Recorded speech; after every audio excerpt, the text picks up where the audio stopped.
la voilà, Vanina X de nouveau, des problèmes, j'ai envie de dire le même que tout à l'heure.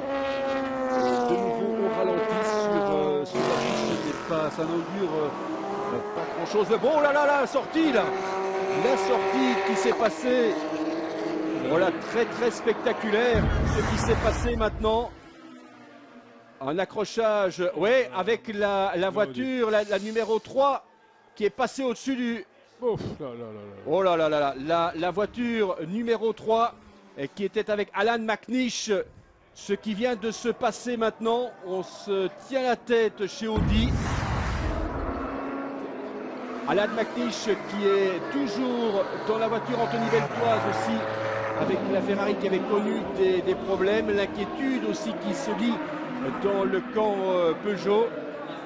Grosse sortie de route, on va revoir encore une fois ralenti après le passage de l'autre, la voiture de McNish qui était beaucoup plus rapide, qui accroche sur Anthony Beltoise et qui va frapper et n'est pas passé au-dessus du rail.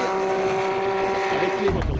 Ah oui, là, il y avait beaucoup de monde. Espérons, on croise les doigts alors que la safety car est entrée en piste, eh bien qu'il n'y ait pas de soucis pour le pilote et pour les photographes ou autres spectateurs, voire les commissaires qui sont toujours très efficaces ici.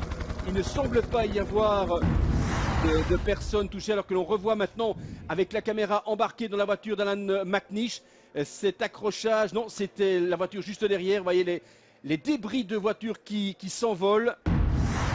C'est la voiture de Timo Bernhard avec la caméra embarquée. On remet la voiture sur ses quatre roues, si l'on ose dire, alors qu'on se retrouve chez Audi avec les responsables de l'équipe Audi et le docteur Ulrich. Voilà, tant mieux.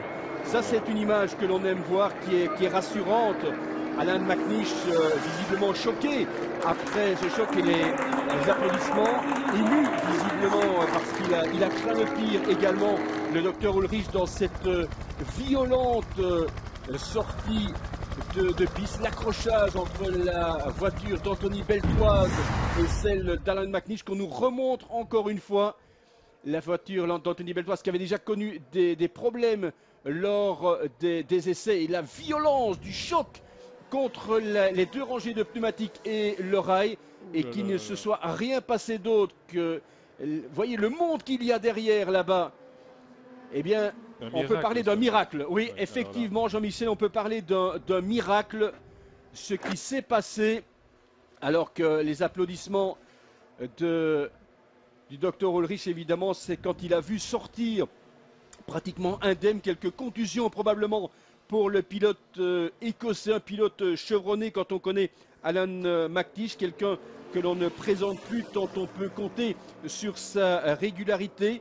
Il n'y aura pas de nouveau succès, de 9e succès de Tom Kristensen, mais là n'est pas le plus important, puisqu'il en était à la 12e participation, 2 victoires avec la Porsche en 98 et en 2008, déjà avec l'Audi. Alors que la safety car est montée en piste, on a craint véritablement le pire pour Alan McNish, mais je peux vous dire que l'on respire maintenant.